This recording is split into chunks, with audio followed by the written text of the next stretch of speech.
masuk.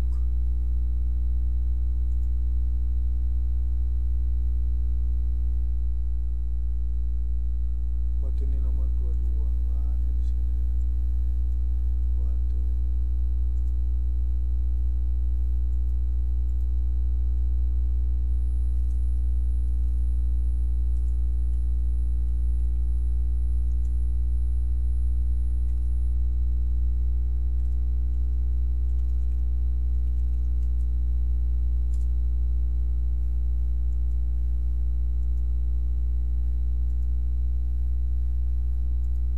Halo, tes suaranya kedengeran nggak?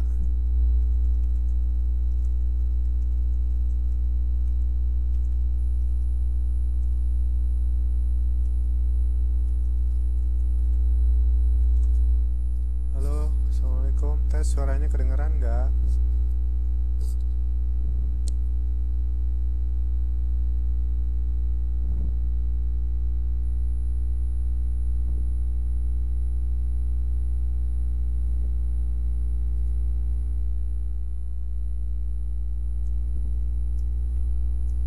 Halo.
Kemana teman-temannya ya?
Halo, belum kedengeran suaranya.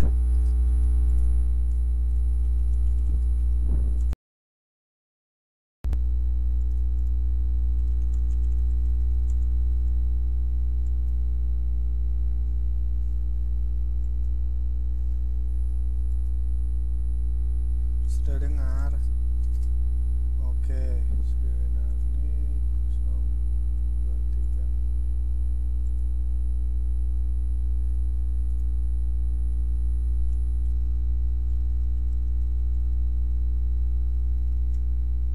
Oke. Ya, halo. Halo, kedengaran belum suaranya?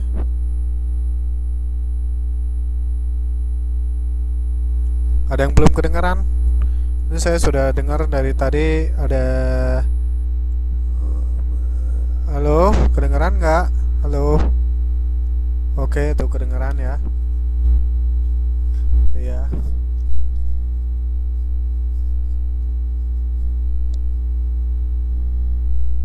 Halo.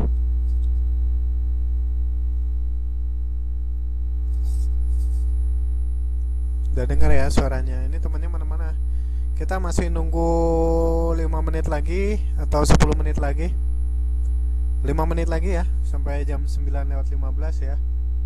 Kita akan bahas sambil menunggu kita review juga pertemuan minggu lalu ya. Pertemuan minggu lalu kita juga udah bahas tentang sosiologi ini ya.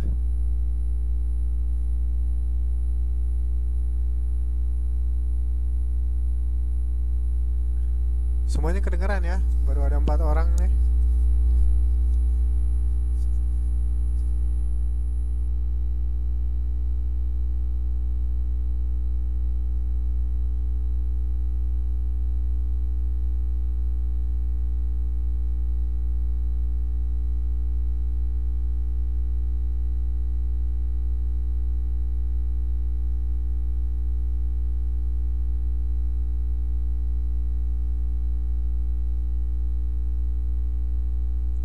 Ya, bisa kita mulai ya. Ya, kita review aja pertemuan kita minggu lalu ya. Pertemuan kita minggu lalu kita sudah membahas lanjutannya tentang konflik sosial, yaitu beberapa benturan kepentingan di antara dua orang atau lebih yang saling mempengaruhi dalam proses interaksi. Oke, ini semua teman-teman udah dengar semua kan? Ada yang masih belum dengar nggak? Ada yang belum dengar nggak? Siapa yang belum mendengar? Suara saya kedengaran jelas nggak?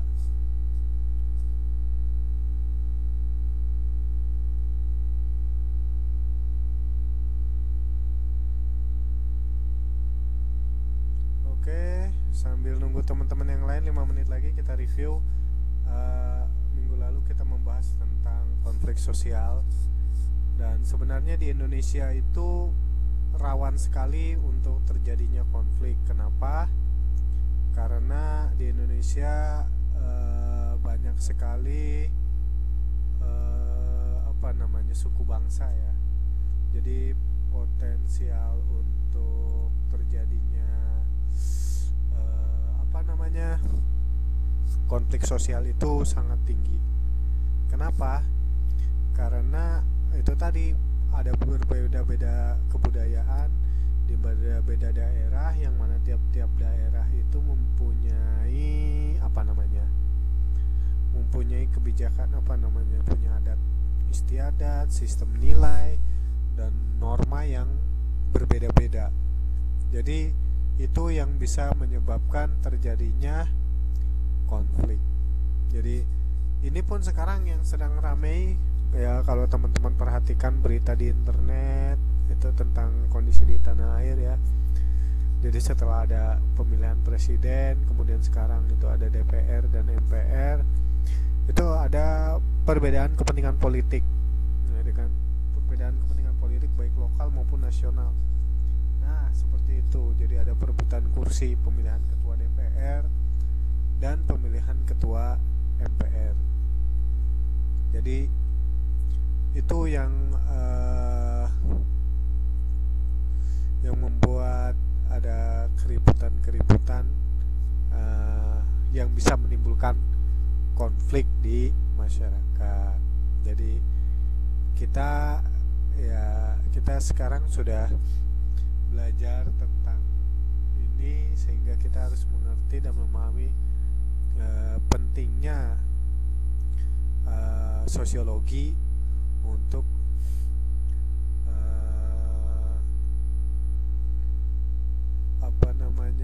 memahami kondisi masyarakat, ya, kondisi masyarakat sehingga kita bisa melakukan suatu perbaikan di masyarakat, ya, ya. Oke, supaya yang belum jelas, ada suaranya kedengeran semua? Jelas ya?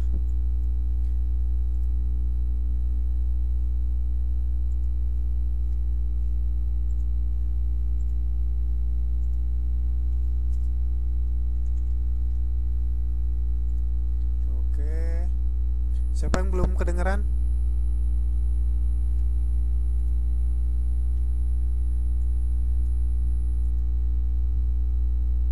Gak stabil, kadang besar, kadang kecil. Oh iya, ini karena mic-nya ya, mic-nya goyang jauh dekat.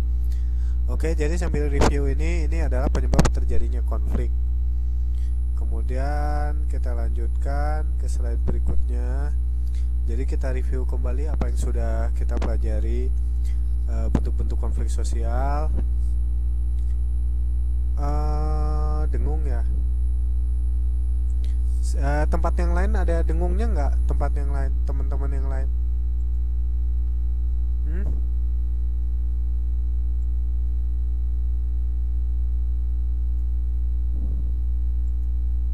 Masih ada dengung nggak? Enggak kan? Oke, enggak dengung. Jadi hanya tempatnya siapa ini, Mbak Ayu ya? Oke, Mbak Rahayu yang dengung, yang lain enggak. Oke, jadi kita lanjutkan. Di sini adalah bentuk-bentuk konflik sosial. Ada konflik antar kelas, konflik antar ras, konflik rasial vertikal, dan konflik rasial horizontal. Jadi itu yang harus kita pelajari supaya kita mengerti dan memahami tentang masalah sosiologi, berarti bicara tentang masyarakat seperti itu, ya. Kemudian minggu kemarin kita juga sudah membahas tentang konflik-konflik tadi. Ada konflik antar kelompok, konflik teritorial, konflik antar ideologis, ya. Jadi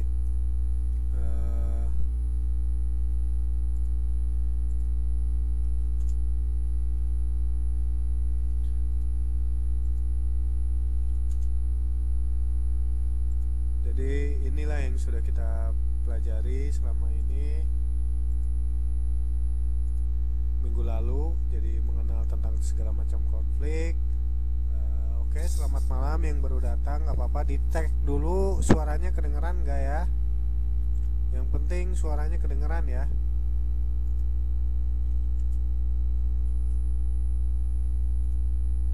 Dicek, yang penting suaranya kedengeran. Oke ya. Oke, kita lanjutkan. Jadi itulah akibat-akibat dari konflik sosial. Minggu lalu juga kita bahas. Ada yang bersifat konstruktif dan ada yang bersifat destruktif, ya. Terus satu lagi yang perlu diingat, kemungkinan malam ini adalah malam pertemuan kita terakhir.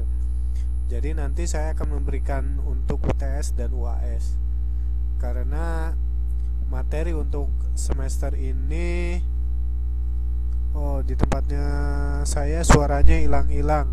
Di tempat yang lain gimana, kedengeran jelas nggak? Semuanya dengar atau siapa lagi yang suaranya hilang-hilang? Kadang kecil, kok namanya kadang kecil. Sekarang jelas kok. Oh gitu. Oh iya, jelas. Ini Mbak Santi kedengeran nggak ya? Oke ya, kita lanjutkan ya.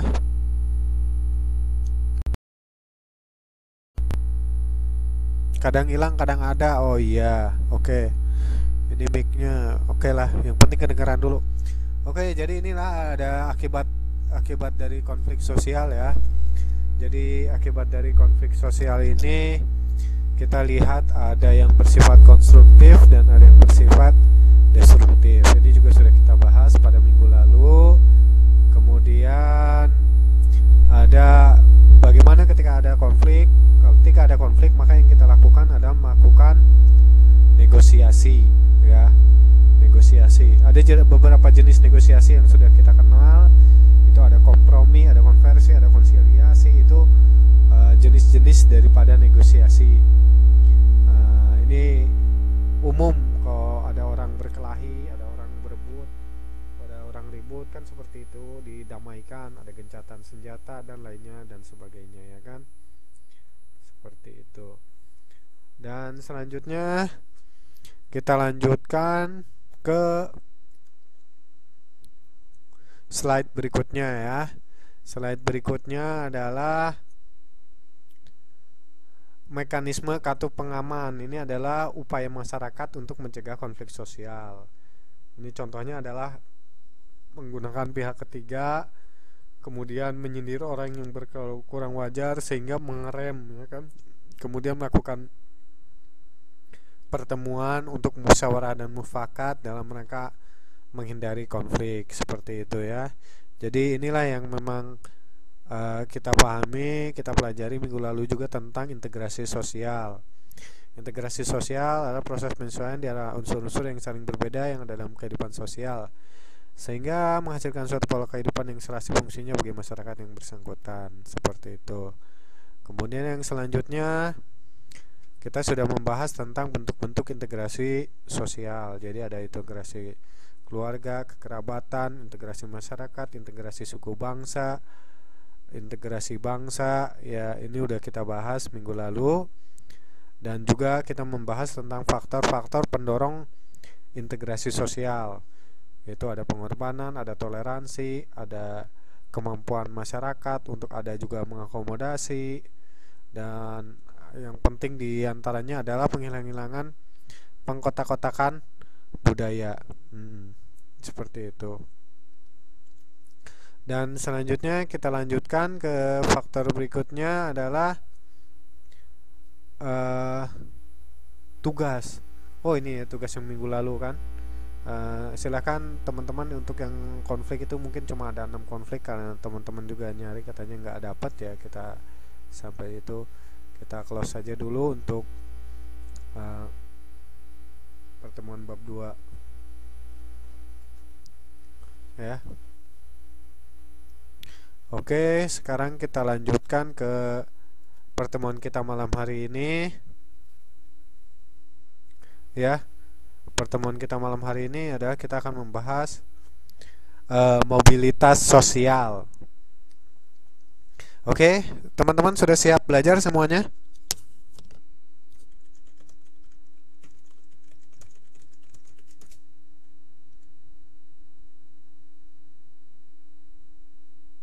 Oke ya, kita lanjut. Kalau lanjut, marilah kita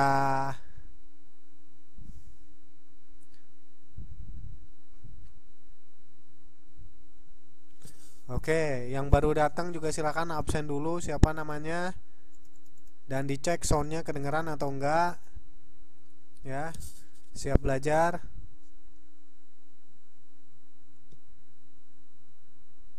Waduh, suaranya hilang. Oh enggak hilang. Halo, halo,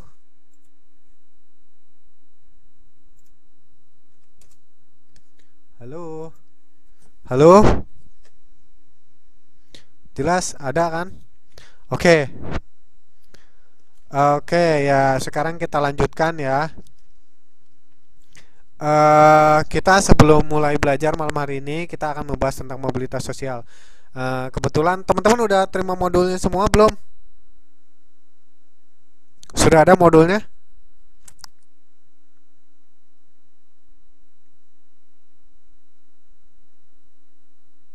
Halo?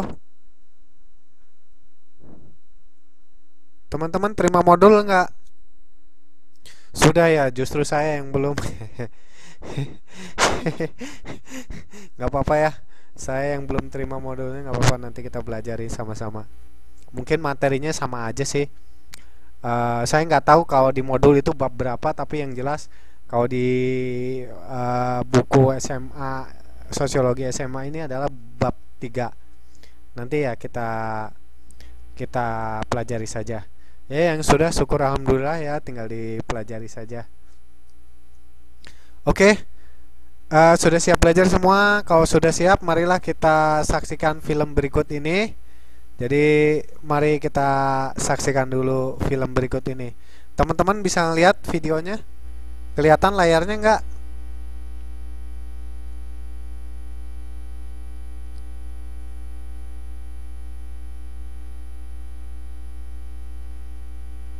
Halo?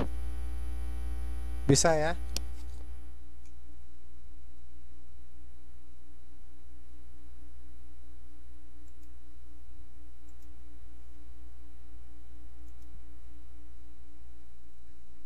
Ini videonya 3 menit ya, 3 menit tong, nanti diperhatikan ya.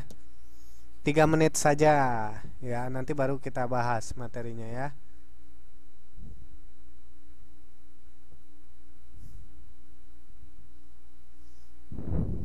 Ya, silakan dinonton ya.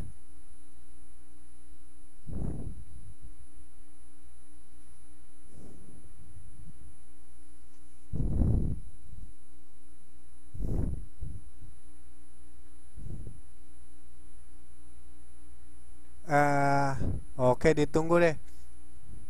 Yang lain udah bisa, yang di laptop udah bisa belum?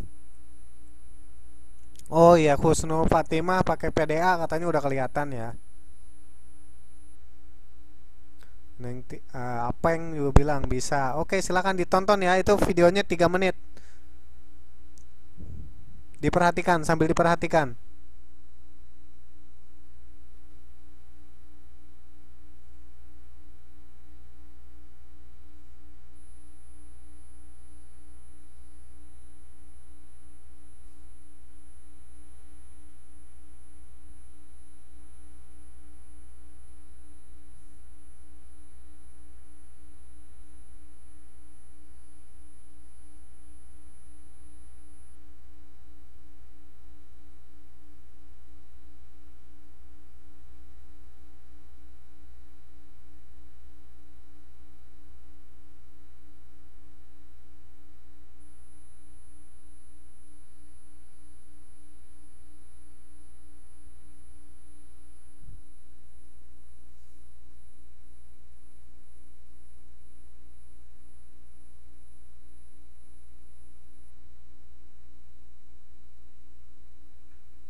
Oke, sudah disaksikan ya.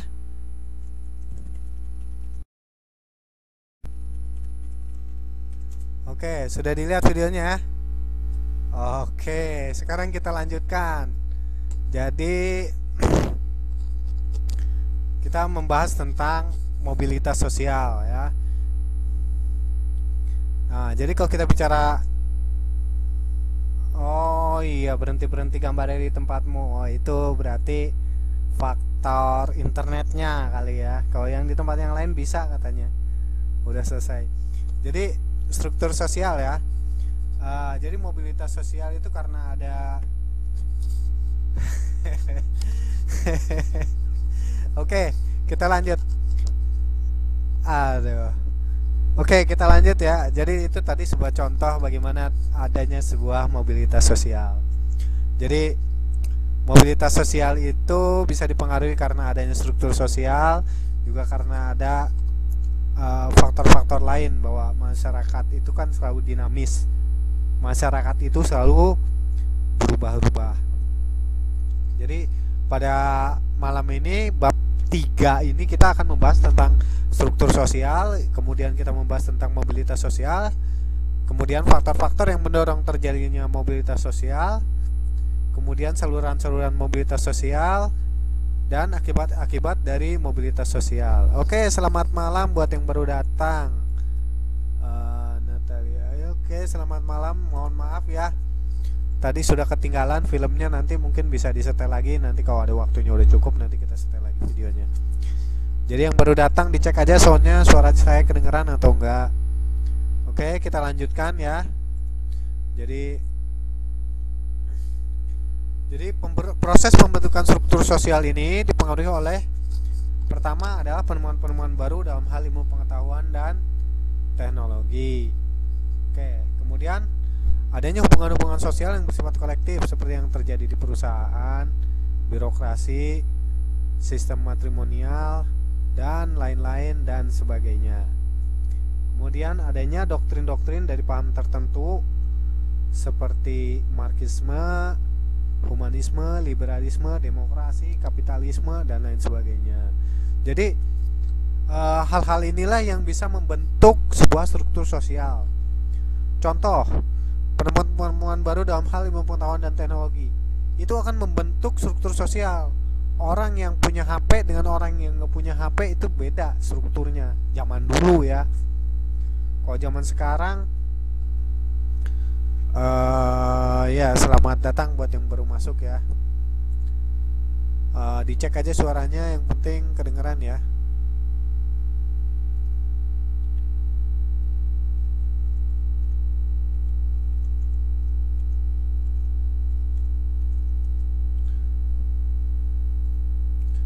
Oke ya.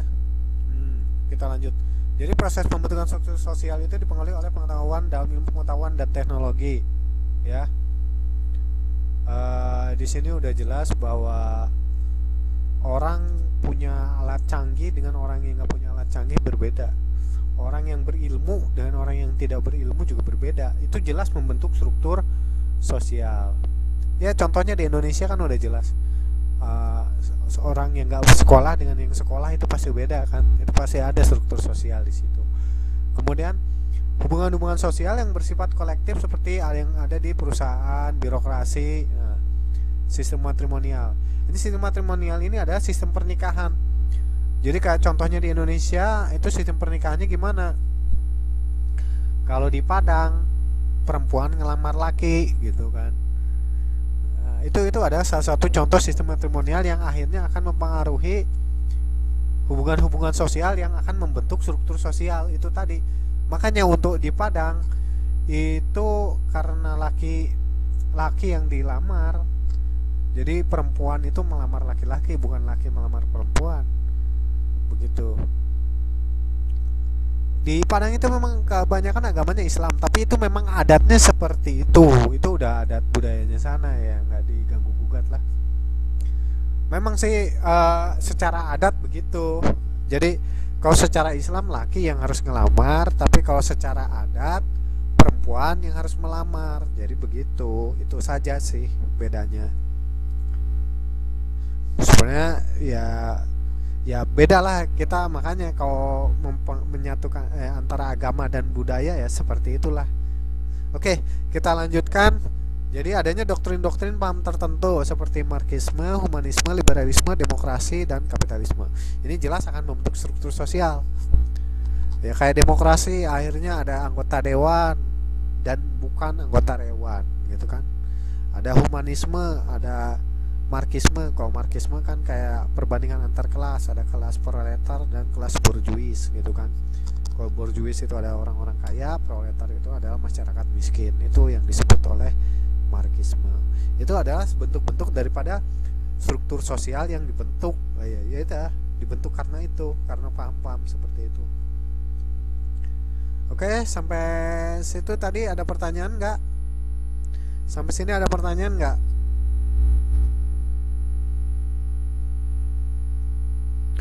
Oke, kalau tidak ada pertanyaan, oke, yang baru datang suaranya kedengeran ya. Yang penting suaranya kedengeran. Oke, kita lanjutkan. Itu adalah faktor-faktor pembentuk daripada struktur sosial. Oke, ini struktur sosial digolongkan menjadi 3 bagian. Jadi yang pertama itu karena adanya keterampilan teknologi, yang kedua itu karena lembaga-lembaga sosial, dan yang ketiga itu karena kebudayaan ya.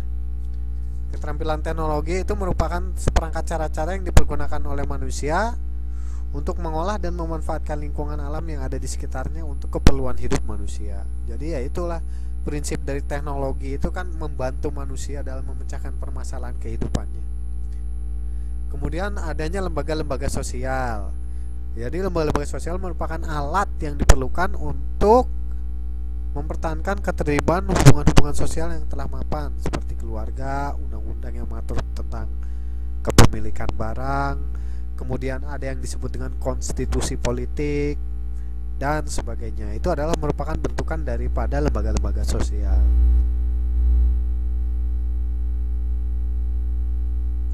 Oke, selanjutnya adalah kebudayaan. Jadi kebudayaan merupakan ideologi, keyakinan, dan ide-ide kolektif yang secara umum dianut oleh seluruh anggota yang ada dalam suatu masyarakat.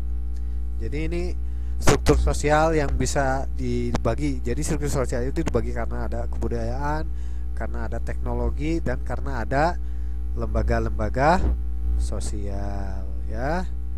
Oke, selanjutnya kita bahas tentang keterampilan teknologi. Jadi kemajuan teknologi ini akan mendorong kemajuan ekonomi, dan kemajuan ekonomi itu akan mendorong kemajuan-kemajuan lain dalam bidang kebudayaan.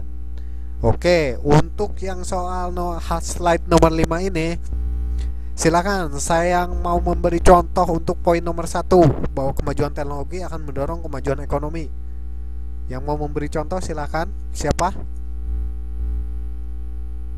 Coba dijawab di chat boleh, atau ngomong-ngomong saya buka mic-nya.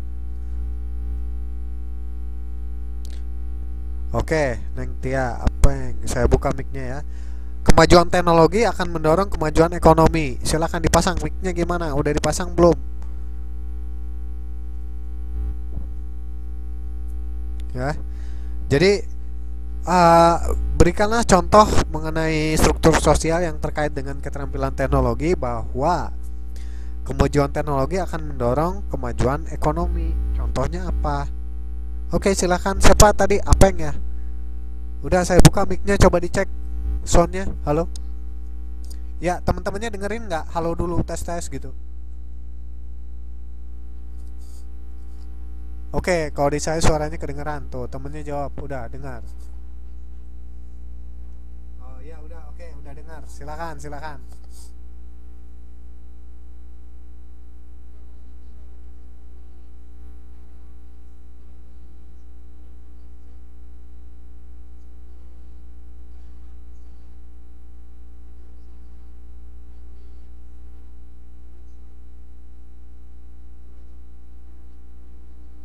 Hmm, ya. Oke. Oke. Ya, halo. Oke, ya, terima kasih. Ada yang mau bantu jawab lagi? Yang lain? Halo, silakan. Oke, saya tutup ya. Apa yang lain ada lagi? Ada yang mau jawab lagi nggak? Iya, itu apa yang bilang masalah warnet katanya. Oke, teman yang lain ada yang mau jawab nggak? Oke, oke, saya buka Mbak Ami ya. Namanya di sini Kuan Ami, saya buka. Oh, konter HP Mbak Mbak Minsi. Oke, saya buka Mbak Ami. Dicek micnya, ada micnya nggak?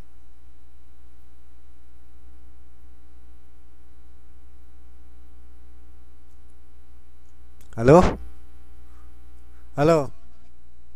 Waalaikumsalam. Waalaikumsalam. Kedengeran? Oke, silakan teman-temannya. Oke, silakan. Waalaikumsalam. Ya, silakan dijawab. Silakan.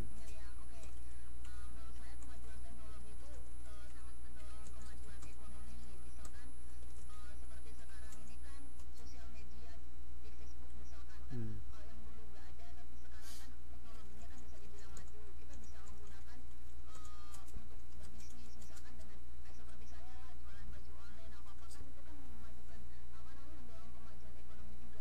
Oke. Oh iya, oke benar. Terima kasih Mbak Ami. Oke teman-teman, itu teman-teman juga semua sudah tahu ya. Contohnya kayak kita sekarang ini. Sekarang ini kita ada di mana sih? Kita ada di Taiwan. Taiwan itu adalah masuk ke dalam golongan negara-negara maju.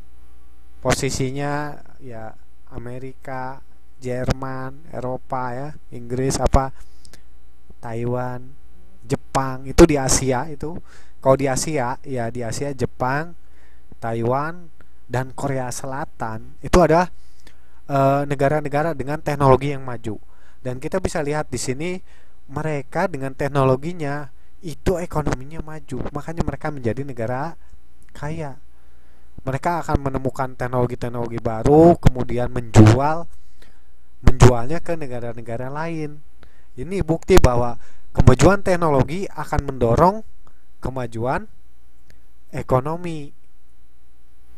Gitu. Cara berpikirnya juga berbeda. Iya, betul, karena mereka itu negara maju. Dengan adanya internet akan mendorong banyak wilayah ada kemajuan ekonomi. Betul sekali. Ini akan memudah menemukan terobosan baru yang akan mendorong kemajuan ekonomi. Ya itulah bukti bahwa kemajuan teknologi akan mendorong kemajuan ekonomi. Makanya kita di sini belajar, jadi teman-teman juga di sini kan di Taiwan ya. Jadi selain bekerja juga kita bisa mempelajari hal-hal positif apa dari Taiwan yang bisa nanti dikembangkan di negara kita. Iya betul. Itu adanya internet mempermudah dalam belajar seperti kita ya, belajarnya online. Betul.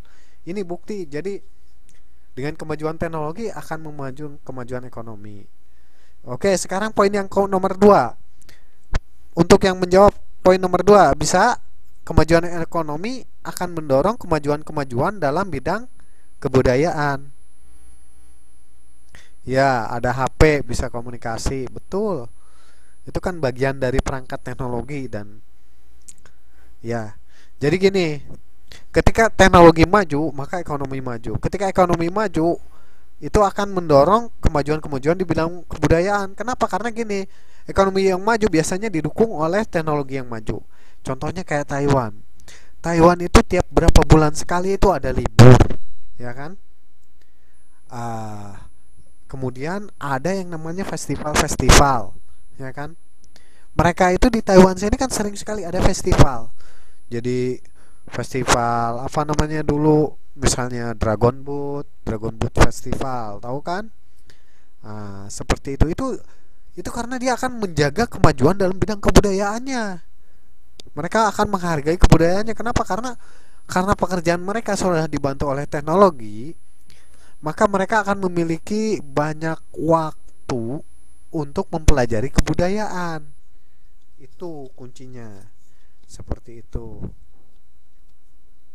Ya, festival batik, betul, di Taiwan kemarin juga ada. Iya. Jadi di sini bahwa masyarakat sosial itu akan Dengan teknologi akan mendukung ekonomi, ekonomi akan mendukung ke kebudayaan. Ketika kebudayaannya berkembang, kemudian maju, maka masyarakat pun akan berkembang juga gitu. Oke, kita lanjutkan.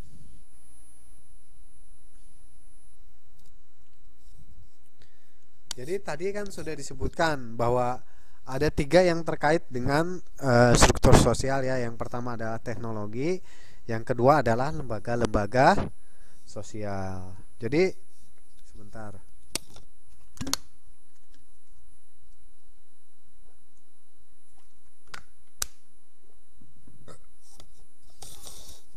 Oke. Lembaga-lembaga sosial. Lembaga sosial merupakan suatu pola-pola hubungan manusia yang mana dengan pola-pola seperti itu kehidupan manusia dapat berlangsung secara stabil, ya kan? Secara stabil. Lembaga sosial juga dapat dikatakan sebagai bentuk kolektif atau struktur dasar dari organisasi sosial, sebagaimana yang dikembangkan oleh manusia. Oke, seperti itu. Dan yang ketiga, pilar daripada struktur masyarakat, struktur sosial itu adalah kebudayaan. Jadi kebudayaan ini mengacu pada keyakinan, ideologi, mitos, yang ini merupakan cita-cita kolektif dan ide-ide dasar dari sebuah komunitas. Kemudian kebudayaan ini meliputi beberapa unsur yang membentuk suatu komunitas, seperti unsur geografis, unsur kependudukan, teknologi, keyakinan, dan citra masyarakat. Kebudayaan yang secara khas dimiliki oleh suatu masyarakat tertentu itu disebut diwariskan kepada generasi penerusnya melalui jalur pendidikan dalam arti yang seluas-luasnya. Jadi dengan demikian kebudayaan ini akan menjadi milik manusia setelah melalui proses belajar. Jadi ini budaya ini juga akan mempengaruhi terhadap struktur sosial tadi. Ada ideologi, ada cita-cita kolektif. Cita-cita kolektif itu kayak cita-cita bangsa Indonesia seperti itu. Dan ide dasar dari sebuah komunitas, misalnya ide dasar Indonesia adalah Pancasila seperti itu. Kemudian kebudayaan ini udah jelas lah, kebudayaan karena unsur geografis. Geografis Indonesia itu adalah tropik. Geografis Eropa itu adalah subtropik misalnya. Berarti mereka akan berbeda dari sisi kebudayaannya. Itu udah jelas. Seperti itu. Kemudian kita lanjutkan ke mobilitas sosial.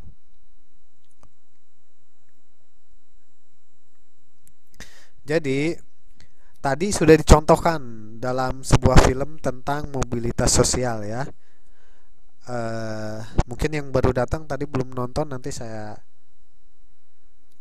saya akan setelkan lagi videonya tentang mobilitas sosial ya. Mobilitas berasal dari bahasa Latin mobilis. Kata mobilis menunjuk pada pengertian mudah dipindah atau banyak bergerak dari satu tempat ke tempat yang lain.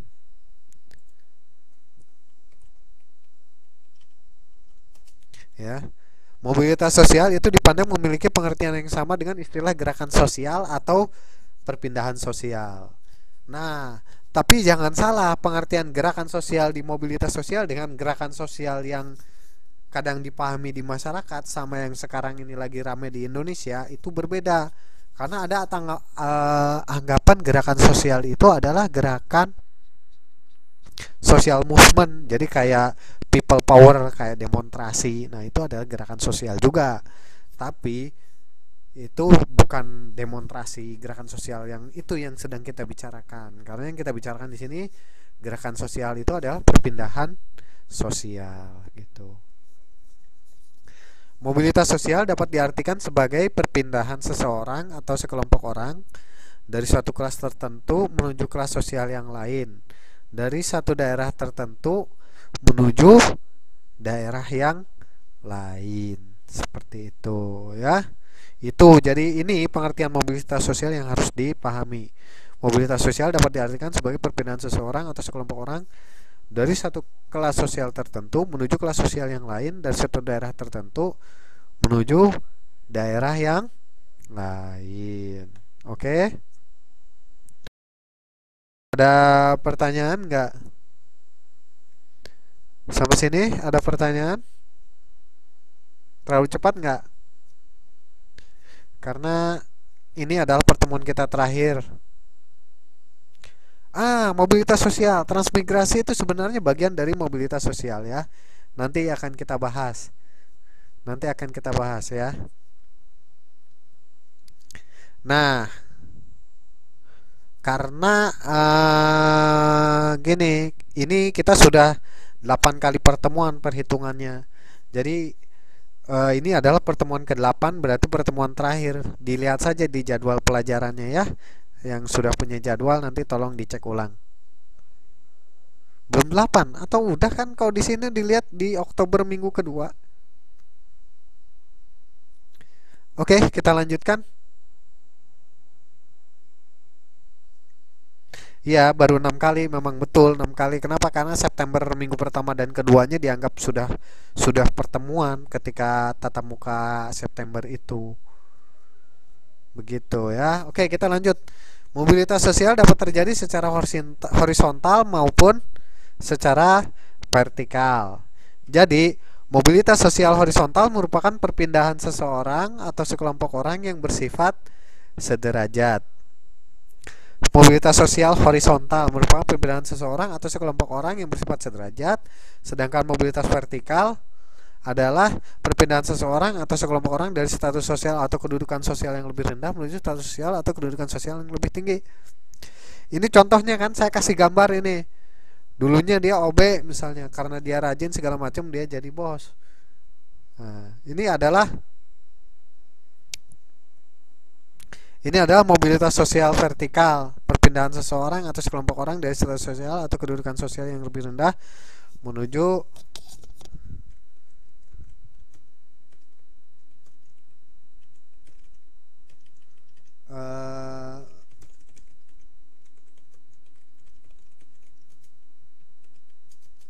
ya kan? Jadi mobilitas vertikal merupakan perpindahan seseorang atau sekelompok orang dari status sosial atau kedudukan sosial yang lebih rendah menuju status sosial atau kedudukan sosial yang lebih tinggi. Jadi, nah, ini yang buat baru datang, kita saksikan dulu video berikut ini ya. Jadi video berikut ini akan menjelaskan tentang mobilitas sosial vertikal ya. Nah, sebentar saya setel dulu ya.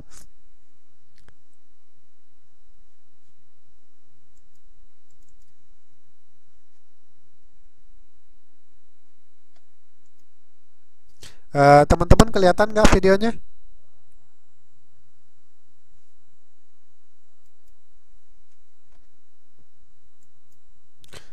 Oh, sebentar. Ini media playernya kok lagi gangguan ya? Ya, sudah jalan tuh videonya, silahkan disaksikan. Coba diperhatikan videonya ya. Ini filmnya 4 menit. Nah, ditonton lagi yang tadi belum nonton, yang baru datang.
Oke ya.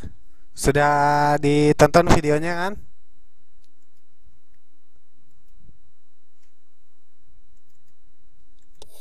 Oke, itu tadi.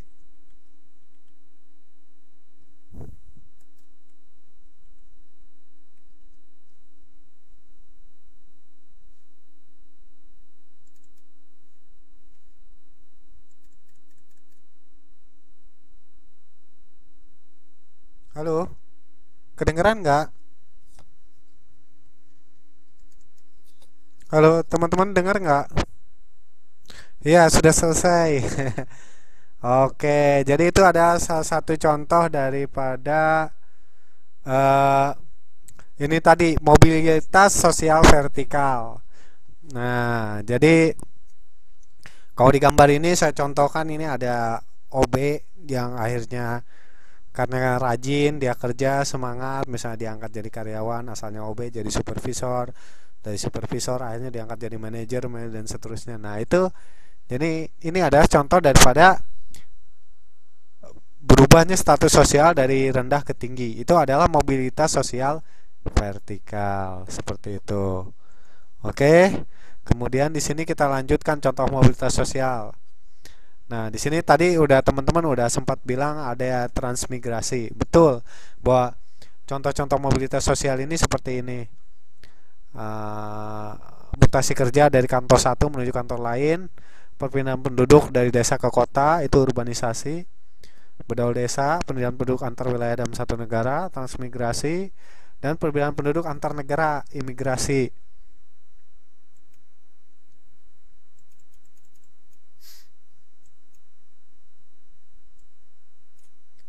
Ya, jadi mutasi kerja dari kantor yang satu menuju kantor yang lain, perpindahan penduduk dari desa ke kota. Nah ini kemudian kenaikan pangkat. Nah ini kalau ini kenaikan pangkat, ini adalah contoh mobilitas sosial vertikal. Ya, dari karyawan menjadi manajer, dari pemuda kampungan menjadi komputer pelajar, dari pekerja keras menjadi pengusaha sukses. Ini adalah contoh daripada mobilitas sosial. Nah ini juga contoh daripada mobilitas sosial ini, diantaranya contohnya di sini ceritanya dia tukang bubur di sini. Kemana-mana dia naik motor awalnya, naik motor nawarin bubur ayamnya kemana kesana kemari, sampai akhirnya dia menabung mengumpulkan uang sampai dia membuka toko sendiri, restoran sendiri, ya, membuka restoran sendiri. Ini adalah salah satu contoh dari bagaimana dia melakukan mobilitas sosial, ya, mobilitas sosial vertikal. Jadi faktor-faktor yang mendorong terjadinya mobilitas sosial itu, yang pertama adalah perbedaan status sosial. Jadi yang miskin ingin menjadi orang kaya, itu adalah jelas mendorong terjadinya mobilitas sosial. Bawahan ingin jadi atasan, itu jelas.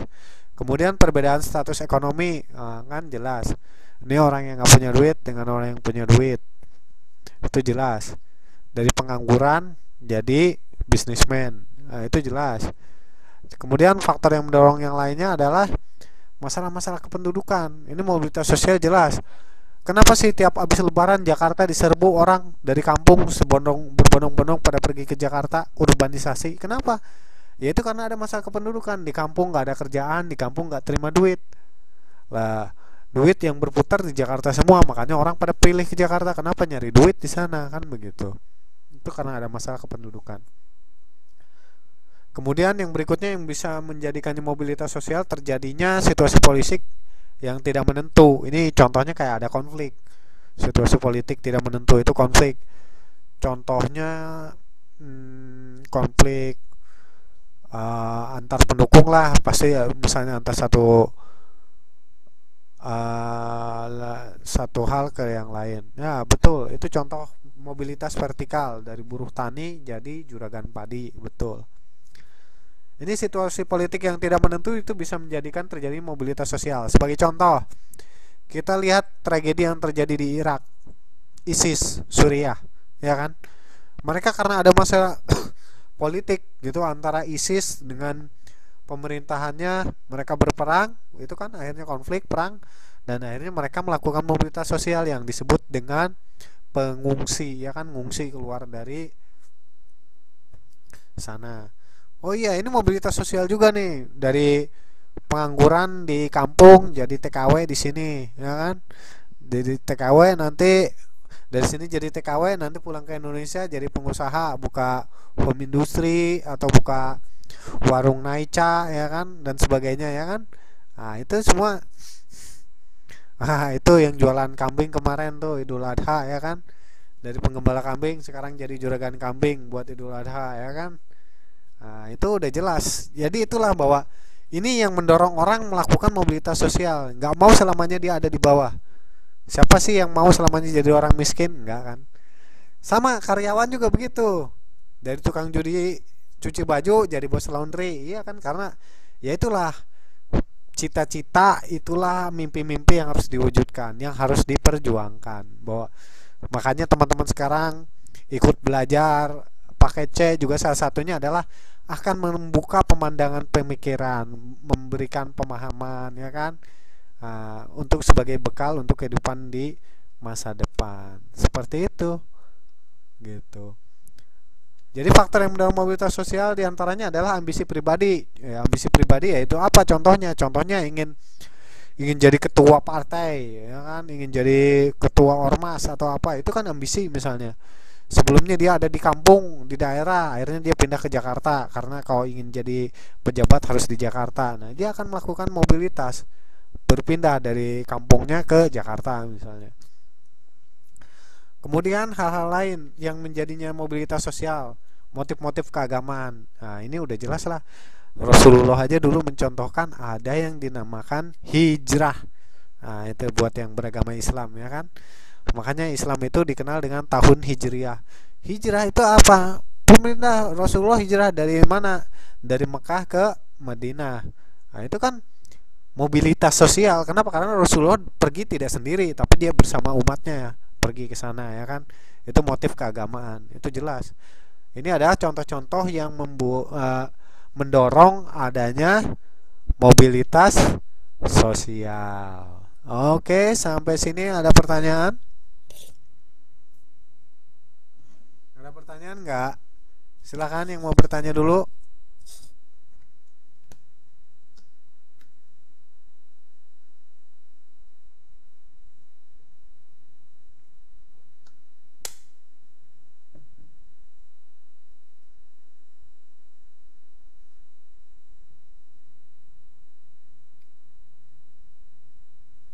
Oke, kalau nggak ada kita nonton video. Ini adalah salah satu contoh video mobilitas sosial yang terjadi karena motif-motif keagamaan dan juga motif kebudayaan, ya. Ini saya punya video kurang lebih 3 menit atau 4 menit, kita tonton lagi ya. Mudah-mudahan sistemnya cukup handal ini. Ya.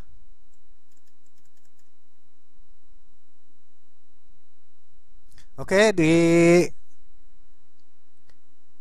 teman-teman sudah keluar layarnya belum? Ini saya tampilkan video nomor 2 ya.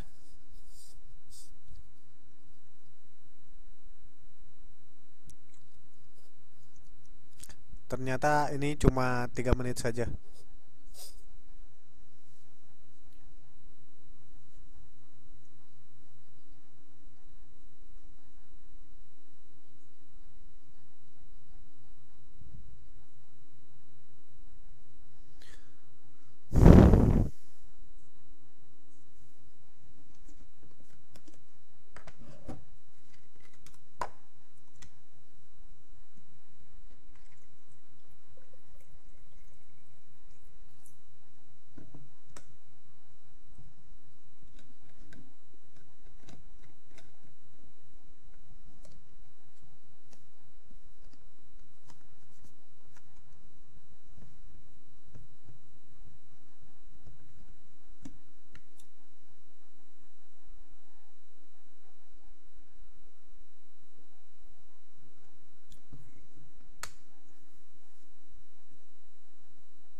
Oke, sudah selesai videonya ya, sudah kelihatan tadi ya.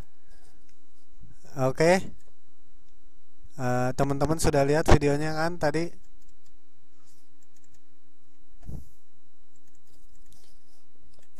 Jadi itu tadi menceritakan tentang di Indonesia mobilitas sosial masyarakat, eh, tentang mudik ya. Jadi mudik. Jadi mereka itu setahun sekali ketika Lebaran itu melakukan mudiknya. Itu juga merupakan salah satu contoh daripada mobilitas sosial. Tuh, betul. Banyaknya masyarakat desa bermigrasi ke kota mencari nafkah atau penghasilan lebih layak. Iya, ketika habis Lebaran, kenapa angkutan umum susah ya? Betul, seperti itu. Nah, tadi ada yang bertanya ya, kalau pengungsi Gunung Meletus itu kenapa coba? Ada yang bisa jawab nggak? Kenapa itu? Itu mobilitas sosial juga. Masuknya ke yang mana? Ada yang tahu teman-teman? Nah, kalau itu berarti kita masukinnya karena status kependudukan, masalah-masalah kependudukan, ya. Jadi masalah kependudukan, jadi tidak aman tinggal di daerah yang rawan bencana kan, karena dia akan, kalau dia tetap tinggal di situ ya nanti kena wedus gembel misalnya atau terkena lahar. Nah, dia makanya dia akan mengungsi karena itu adalah masalah-masalah kependudukan masuknya seperti itu ya. Oke, silakan, ada lagi yang lain? Banyak masyarakat desa bermigrasi ke kota untuk mencari nafkah untuk penghasilan yang lebih layak. Iya, betul. Termasuk kita juga dari Indonesia ke Taiwan untuk mendapatkan penghasilan yang lebih layak. Seperti itu kan. Nah, jadi itu, itulah contoh-contoh dari bentuk daripada mobilitas sosial yang ada di masyarakat. Jadi itulah. Nah, jadi saluran-saluran mobilitas sosial vertikal. Vertikal itu tadi apa, yang dari atas ke bawah. Contohnya ya karena perkawinan. Ini asalnya anak rakyat biasa terus kawin sama anak raja, otomatis dia akan naik status sosialnya kan. Kayak di Jawa, di Jogja itu kan masih ada anak raja tuh, anak sultan. Kalau rakyatnya biasa terus nikah sama anak sultan, otomatis dia akan naik status sosialnya kan. Itu mobilitas sosial. Itu karena perkawinan. Nah, seperti itu jadi menantu raja. Itu adalah contoh, ini adalah contoh ya. Kemudian contoh-contoh mobilitas sosial seperti tadi saya contohkan, bisa karena organisasi politik, ekonomi, dan keahlian. Di sini saya contohkan ada partai-partai di sini kan. Ada Partai Gerindra, ini kan yang menang pemilu kemarin pokoknya, Gerindra, PKS, Golkar, PDI Perjuangan. Nah, ini orang-orang itu dia karena mendapatkan partai, organisasi politik, misalnya sebelumnya dia rakyat biasa, sekarang dia jadi anggota dewan, ya kan, karena hasil pemilu April, waktu itu April pemilihan anggota legislatif, ya kan, dia diangkat menjadi anggota dewan. Seperti itu adalah contoh mobilitas vertikal kan, dari asalnya rakyat biasa jadi anggota dewan kan, itu dia naik status. Kemudian karena lewat lembaga-lembaga pendidikan, ya contohnya kayak teman-teman di sini daftar ke paket C Taiwan, itu kan nanti naik pangkat, yang asalnya setara lulusan SMP nanti jadi setara lulusan SMA. Itu melalui lembaga pendidikan. Betul. Oke, kemudian dilanjutkan ke lembaga-lembaga keagamaan. Ini udah jelas contohnya ya, kayak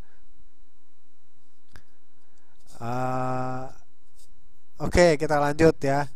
Ke lembaga keagamaan itu adalah contohnya itu kayak Muhammadiyah, itu kan lembaga keagamaan. Nahdlatul Ulama itu juga lembaga keagamaan. Ya, itu jelas itu bisa merubah mobilitas sosial vertikal di masyarakat kan, misalnya jadi Rois Am, kemudian jadi apa itu Fatayah NU, seperti itu juga kan lembaga keagamaan, itu juga akan menaikkan status seperti itu. Kemudian yang terakhir yang bisa mengangkat status sosial seseorang secara vertikal itu contohnya karena dia adalah anggota angkatan bersenjata. Ini lambang TNI ini saya tampilkan. Dia pangkat kopral, lama-lama dia naik jadi letnan, dari letnan sampai jadi jenderal, ya kan. Itu otomatis dia akan, ya contohnya pemuda biasa aja, misalnya kalau setahun lulus SMA dia nganggur, nggak dianggap kan. Tapi setelah itu dia misalnya melamar jadi tentara, dia lolos jadi tentara, lolos langsung jadi punya pangkat sersan misalnya. Pandangan masyarakat pun akan lain. Yang sebelumnya, oh dia dulunya pengangguran tuh, tukang nongkrong di pengkolan, sekarang sudah jadi sersan angkatan darat atau sudah jadi bintara polisi gitu kan. Nah itu jadi jelas itu adalah mobilitas sosial vertikal ya. Jadi dari bawah naik ke atas. Oke, kita lanjutkan. Sampai sini ada pertanyaan nggak? Dari Tamtama mau jadi jenderal berapa tahun Pak? Oh itu paling bisa 25 tahun dan 30 tahun bahkan 25 sampai 30 tahun. Oke, ini akibat-akibat dari mobilitas sosial. Jadi ketika ada mobilitas sosial itu biasanya ya macam-macam efeknya. Contohnya, ini silakan nih, saya sudah tulis, teman-teman silakan kasih contoh. Saya buka biar nggak saya aja yang bicara, biar teman-teman juga boleh menyampaikan pendapatnya, pemikirannya. Silakan. Ada nggak yang mau ngasih contoh akibat-akibat dari mobilitas sosial?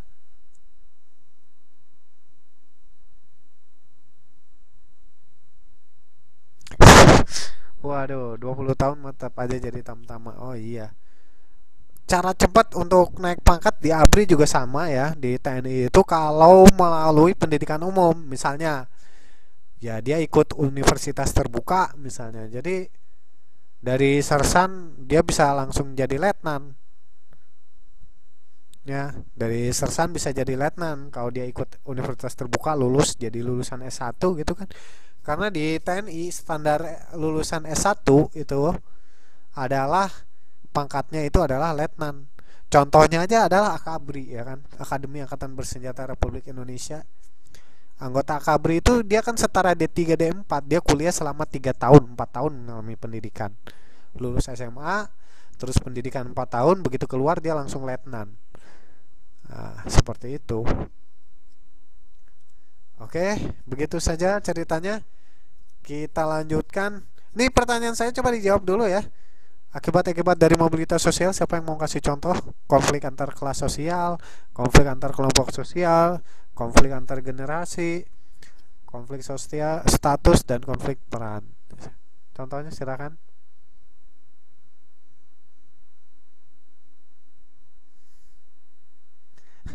Oke, silakan. Ada yang mau komentar? Silakan.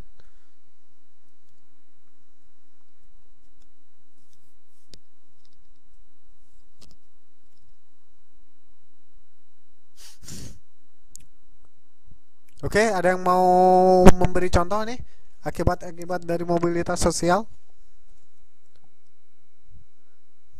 Jelas nggak? Ada pertanyaan nggak? Konflik antar kelas sosial. Ini udah ada contohnya yang kayak dulu kelas sosial itu ada yang miskin, yang kaya, proletar, dan borjuis kalau kata-kata marxisme. Kemudian konflik antar kelompok sosial, yaitu bisa perang antar suku. Ini saya contohin tuh kan.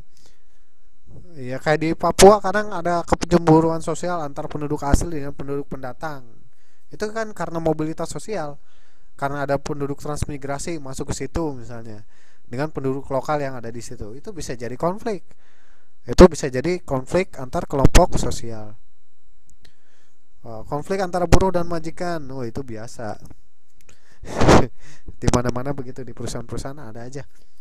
Antara karyawan dengan manajernya mesti. Kemudian yang berikutnya adalah konflik antar generasi. Ini saya contohkan generasi tua sama generasi muda. Itu kan antara anak dan bapak itu kan berbeda paham gitu kan. Ini di foto bisa kita lihat contohnya ya.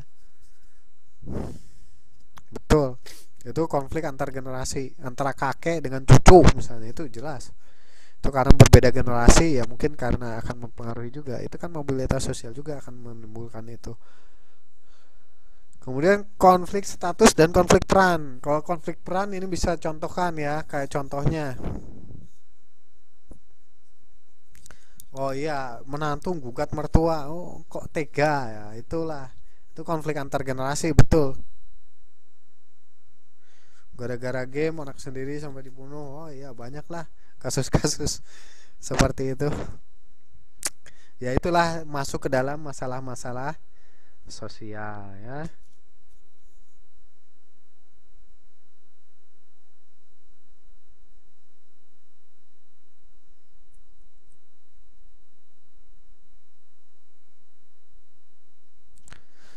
Oke, kita lanjut. Jadi contoh konflik status dan konflik peran. Contohnya adalah ya contohnya teman-teman aja sendiri di sini. Ini kan karena mobilitas sosial jadi konflik. Tugasnya sebagai ibu jadi jauh, sebagai istri jadi jauh. Nah, itu kan. Kalau konflik antara istri dan suami itu termasuk nggak ya? Termasuk, itu konflik status dan peran suami dan peran istri. Itu masuk ke dalam mobilitas sosial kan, itu karena pernikahan. Menikah kan itu jadi mobilitas sosial tadi saya bilang. Nah, istri selingkuh, suami bunuh istri. Oh iya, banyak di berita. Oh iya, iya, iya, itulah. Jadi itulah permasalahan-permasalahan sosial yang terjadi di masyarakat.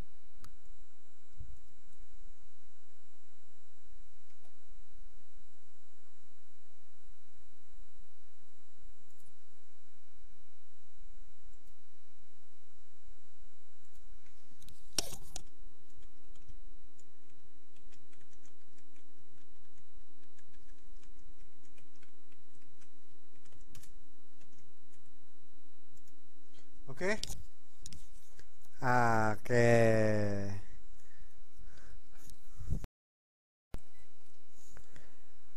Ini tugas itu adalah sebagai bahan untuk belajar.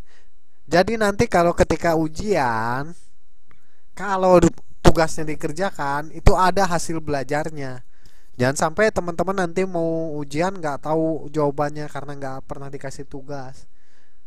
Tugas itu salah satu untuk membantu memberi nilai juga, ya kan? Dengan mengerjakan tugas, teman-teman jadi belajar, jadi lebih mengerti kan apa yang sudah dipelajari, supaya nggak lupa dikasih tugas. Jadi dengan ada tugas kan teman-teman jadi baca lagi, gitu, ya kan? Tuh, tugas membantu agar kita berpikir, betul. Jadi jangan, kalau nggak ada tugas nanti santai setelah belajar udah lupa modulnya nggak dibaca, ya kan? Nah, itu dinikmati saja. Ini kan sebagai alat untuk belajar. Nah, nanti juga kan buat bahan UTS dan UAS. Jadi itu kalau teman-teman mengerjakan tugas, insya Allah nilai UTS dan UAS itu pasti tinggi. Kenapa? Karena soalnya itu kan biasanya dari apa yang sudah diajarkan, begitu, ya kan?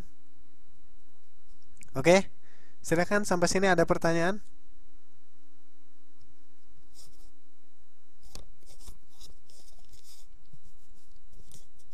So, ini soalnya gampang kayaknya kan udah dibahas semua, harusnya bisa jawab lah, ya.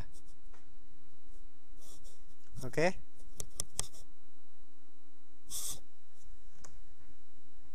Masih ada waktu 10 menit, 20 menit. Enggak 20 menit, 15 menit kurang dikit. Ya, 10 menitan kurang lebih, silakan kalau mau berdiskusi. Ya dua-duanya lah, bisa vertikal dan horizontal. Itu kan saya minta berikan contoh-contohnya kehidupan sehari-hari. Ya, mau ngasih yang vertikal boleh, ngasih yang horizontal juga boleh.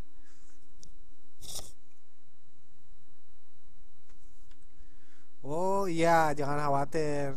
Saya tiap selesai kelas pasti saya akan upload, termasuk juga link video YouTube-nya kan. Insya Allah kalau selesai kelas saya proses videonya, YouTube-nya begitu selesai saya langsung upload di grup FB, termasuk slide materinya juga nanti saya share ya. Tugasnya ini diselesaikan sampai paling telat akhir Oktober ya. Ya tanggal 20-an lah, 20 Oktober.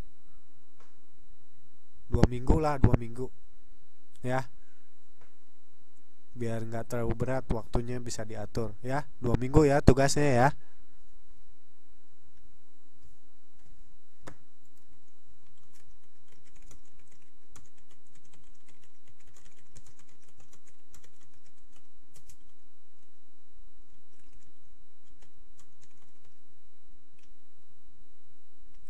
Iya.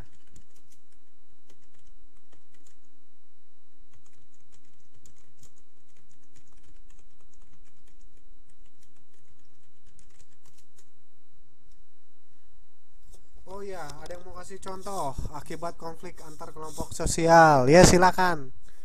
Apa tuh contohnya? Contoh akibat konflik sosial. Ini saya buka mic-nya aja ya. Saya buka mic-nya sebentar.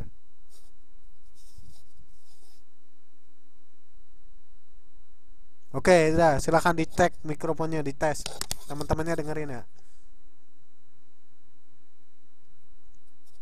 Iya, iya, saya dengar, saya dengar. Oke, dengar. Teman-teman dengar nggak? Oh, udah tuh, pada dengar juga. Oke, silakan.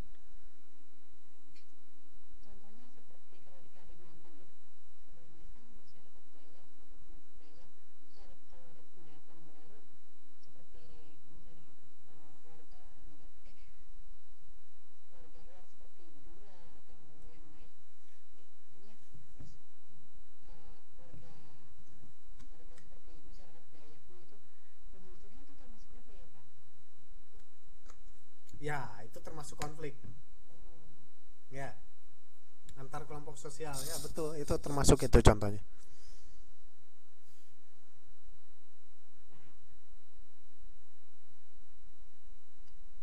Ya. Oke, terima kasih. Ada lagi yang lain? Enggak? Silakan. Oke, terima kasih. Teman-teman yang lain silakan. Ada yang mau memberikan komentar, kesan dan pesan karena ini mungkin pertemuan kita yang terakhir. Nanti saya hanya akan memberikan kirim ke inbox FB. Kalau bisa via email ya, jangan ke FB. Nanti FB-nya berantakan, saya nyampur-nyampur semua. Tapi kalau nggak bisa ya nggak apa-apa ya. Kalau nggak bisa ya nggak apa-apa, nanti kirim ke inbox boleh. Ah, jadi sebelumnya saya mohon maaf dan mengucapkan terima kasih atas perhatiannya. Selama kurang lebih 2 bulan ini kita berinteraksi melalui program paket C di kelas sosiologi ya. Jadi itu saja yang bisa saya sampaikan karena ya sebelumnya saya mohon maaf ya, asli saya sampai hari ini belum menerima modul. Kalau teman-teman sudah terima, saya justru belum terima malah gurunya. Saya baru punya modul yang kelas 10, yang kelas 11 saya belum punya malah yang untuk kelas 2. Tapi alhamdulillah kita memanfaatkan buku elektronik yang untuk SMA kelas 2. Insya Allah materinya sama. Jadi apa yang sudah sama-sama kita pelajari, yang kita bahas juga nanti juga di ujian nasional mungkin ada pertanyaan-pertanyaannya. Tutornya nggak ganti, tutornya insya Allah mungkin tetap saya, mudah-mudahan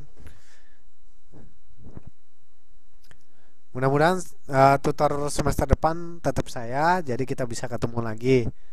Hanya untuk semester ini waktu untuk mengajar saya sudah habis di jadwal, ya kan? Jadwal saya sudah habis, jadi teman-teman boleh dicek di jadwal yang sudah di post di FB itu atau yang sudah dibagikan kemarin pada saat tatap muka. Jadi jadwal saya ngajar itu sudah habis untuk kelas sosiologi ini gitu. Tawuran pelajar termasuk dalam konflik apa? Itu ada yang tahu nggak? Tawuran pelajar itu ada dalam konflik apa? Jenis-jenis konflik tahu kan? Tadi itu ada konflik antar kelompok sosial, itu udah jelas. Antar kelompok sosial, kelompok SMKA dengan kelompok SMA, kelompok STM dengan kelompok SMA, Nah, itu konflik antar kelompok ya. Oh, udah dijawab sama teman-temannya tuh. Ya, sudah semakin pintar. Insya Allah ilmunya bermanfaat, berkah ya. Jadi dengan mempelajari sosiologi ini kita semua jadi tahu bagaimana kita hidup bermasyarakat juga kayak di Indonesia gitu kan. Kita jadi tahu juga bagaimana kita berinteraksi dengan lingkungan ya, dengan teman-teman, dengan sekolah.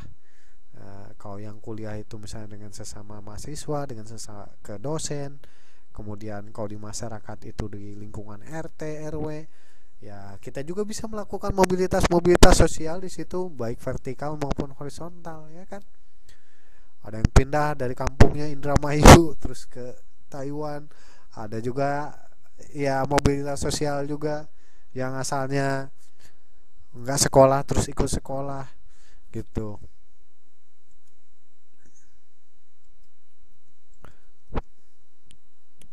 Jadi teman-teman semua di sini juga udah mengerti kan apa tentang masalah sosiologi ini karena sebelumnya di kelas 1 juga sudah dibahas dan di sini di kelas 2 kita lebih mendetail membahas tentang konflik sosial dan mobilitas sosial seperti itu. Oke, silakan kalau ada yang mau berkomentar dan mau bertanya waktunya 5 menit lagi.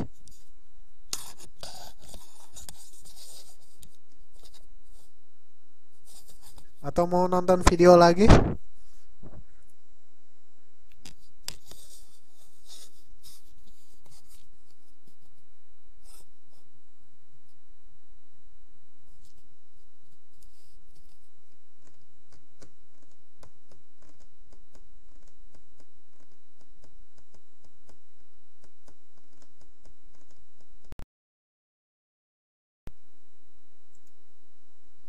Oke, nggak ada ya. Oke, kalau nggak ada sekali lagi saya mohon maaf. Mudah-mudahan semester depan nanti ketemu lagi dengan saya untuk sosiologi dan tugasnya segera dikumpulkan. Mungkin setelah ini nanti saya akan posting untuk UTS dan UAS ya. Nanti untuk UTS dan UAS-nya nanti akan saya posting di FB ya. Jadi silahkan dipelajari. Mungkin nanti ada jarak waktu mungkin sekitar 2 minggu.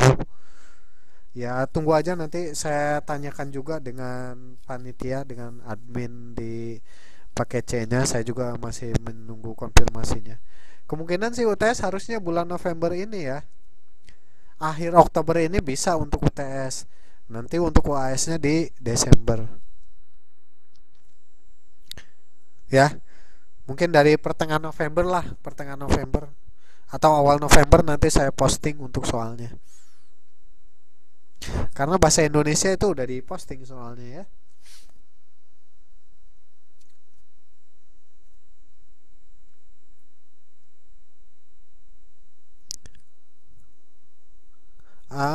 Yang kelas 2 belum ada yang keluar soal UTS.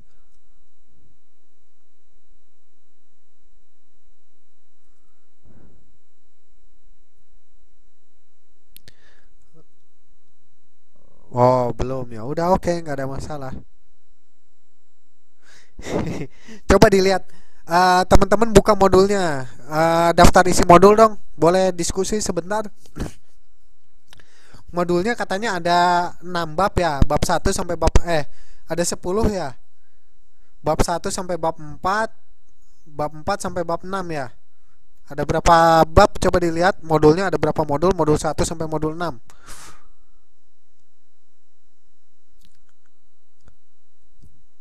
Teman-teman tolong dicek dong. Saya minta tolong. Bab 1 sampai bab 6. Kemudian bab 1 sampai bab 6 itu artinya dilaksanakan selama 1 semester. Bukan 1 semester, 1 tahun. Dilaksanakan selama 1 tahun. Jadi kita akan belajar selama semester ini adalah bab 1 sampai bab 3 gitu. Jadi semester ini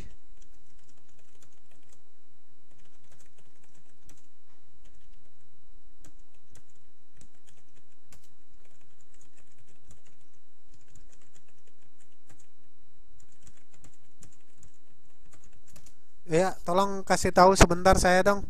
Modul 1 sampai 3 isinya apa aja? Bab 1, modul 1 tentang apa, modul 2 tentang apa? Soalnya saya sendiri juga modulnya belum terima saya.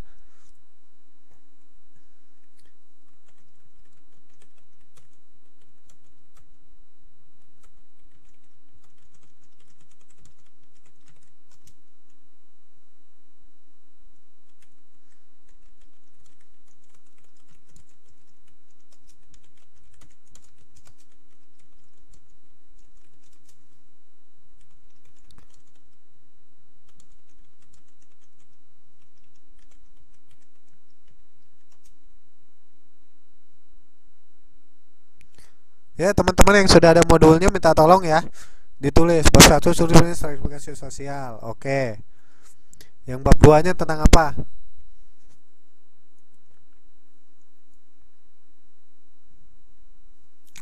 Oke. Suaranya hilang-hilangan. Oh iya, nggak apa-apa ya, harap maklum lah. Yang kedua tentang konflik sosial. Oke. Yang ketiga,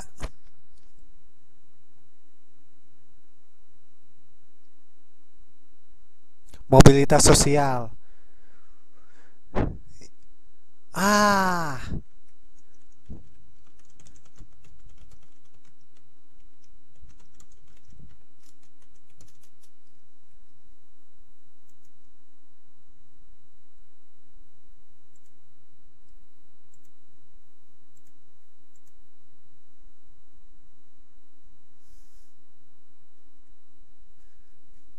hmm.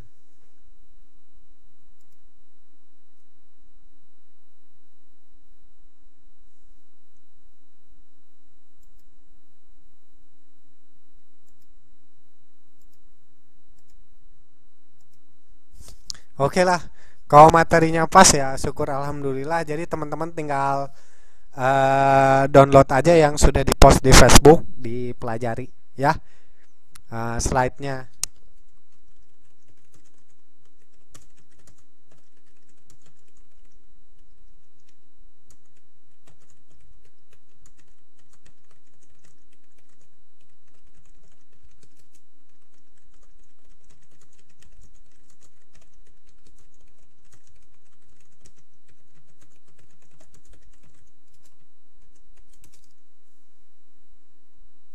Oke, waktunya sudah habis ya. Sekali lagi saya ucapkan terima kasih dan selamat belajar, tetap semangat dan mohon maaf atas kesalahan-kesalahannya. Insya Allah nanti kita masih akan tetap bertemu melalui Facebook mungkin. Nanti saya kirim tugas untuk UTS dan UAS-nya saja ya. Gak apa-apa Pak, lebihin. Ya, saya yang harus saya sih mau boleh aja saya kasih lebih. Tapi kan masalahnya jadwal itu diatur oleh admin ya. Jadi ya kita harus mengikuti kepada aturan itu aja. Jadi sesuai jadwal aja jadwalnya. Malam ini adalah malam terakhir saya untuk tatap muka begitu. Oke? Oke, sekali lagi saya mohon maaf dan terima kasih atas eh, pertemuan kita selama ini. Semoga ilmunya berkah bermanfaat dan tetap semangat. Dan sampai ketemu lagi di lain kesempatan.